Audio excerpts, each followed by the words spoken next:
It's a lovely little project. My name's Michael. I am a teacher, social worker. My name is Georgia, and predominantly I'm the youth worker at the Northern Suburbs Community Centre in Newnham. Well, my name's Fakington Wild. I'm a social worker and community artist. And here at Starting Point Neighbourhood House, I'm working on the Adventure Play project and a bit of the research as well. And I get to do some fun things with this new project, predominantly the adventure play side of things, but also a little bit of the research stuff. Also known as the Anticipatory Care Project, which is a bit of a mouthful. And it's anticipatory care, but we try not to use that because it's quite confusing. Yeah. Exploring people's lived experiences in the northern suburbs of Launceston. But just trying to get the northern suburbs a bit healthier and also show what they do very well. I see our community, our care, as a way of the northern suburbs taking control of the health themselves. The community always knows best. It's all about people. It's a people power thing. And us just facilitating it so that we're not coming in and saying, you need this for health, you need that. It's not the experts coming in and deciding this is what we're going to do to the community. It's the community saying, this is the stuff we need. And the community really can facilitate this project and really give us the information that of what they think they need in the community. Them telling us and them sort of being the driver, being the responsible ones. It's more bog billing doctors per se to come into the community, or whatever it is that the people name up as the major things that they think the community health long term might be lacking. And what will make the community healthier, what they're doing well already, and that way it can be more sustainable over time as well. Let us use it the way we want to use it instead of telling us how we have to use it. So it's us determining our own health outcomes. Because if you come from a top-down approach, most of the time it doesn't work. But if you build it from the grassroots up, sometimes you have a beautiful thing. So the research side of the project, we're asking the community, our northern suburbs, what they think is good in the community.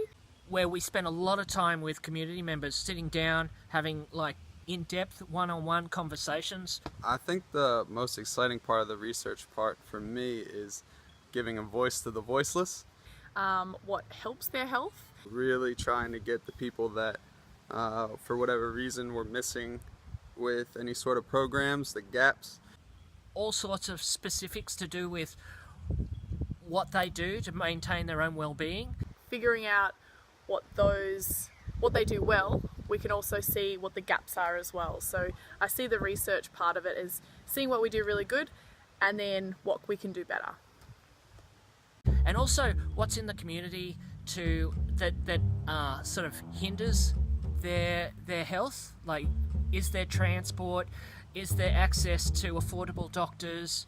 Are there parks and things in the community that I can have a recreational experience with my friends? And so it's a really holistic study.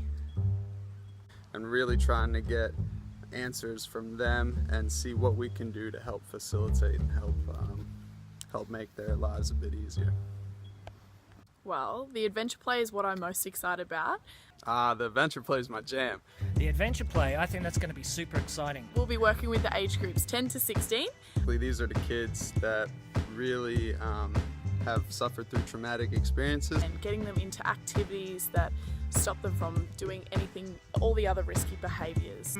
New, unique experiences. Ton of activities, things, expose them to things that they haven't done before. I'm not really the kayaking, mountain climbing type.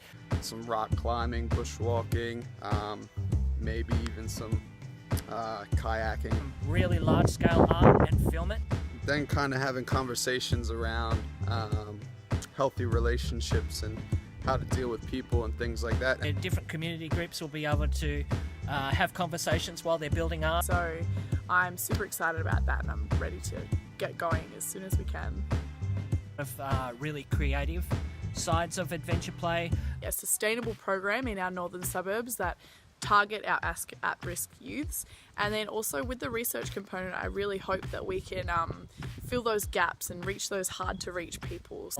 Hopefully we're going to have a lot of data that's come from the people about what they'd like to see in their community. So I'm hoping that even though we only have a year of funding, that this is a sustainable program. Enabling those activities and those activity-based programs to continue. And even though I'll be out of a job and I'll be looking for a job, that we will be able to have something sustainable for these kids in the future. Hang on, is it envisage or envision? Envision. I think it's envision. Yeah, we should.